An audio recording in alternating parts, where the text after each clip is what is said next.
Hello there, welcome back to Cypherock X1 tutorials. In today's video, you will learn how to add a Stellar account using the Cypherock X1 hardware wallet. So follow along. On the SciSync app, select Add Account. Select the wallet and the Stellar coin.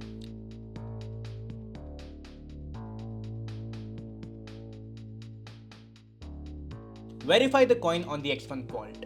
Enter the PIN for this wallet. Tap any one of the 4 X1 cards below the X1 vault.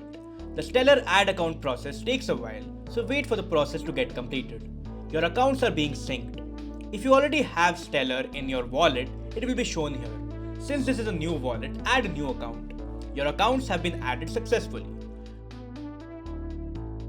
To receive a Stellar coin, click on Receive on the SciSync app sidebar. Select the wallet and the Stellar coin.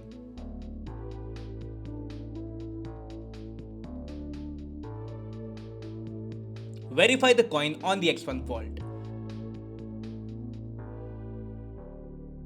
Enter the PIN for this wallet. Tap any one of the 4 X1 cards below the X1 vault. Scan the QR code or copy the wallet address. Make sure the wallet address matches with the one shown on the trusted display of the X1 vault. Congratulations, you have successfully learned how to add a Stellar account in the Cypherock X1 hardware wallet.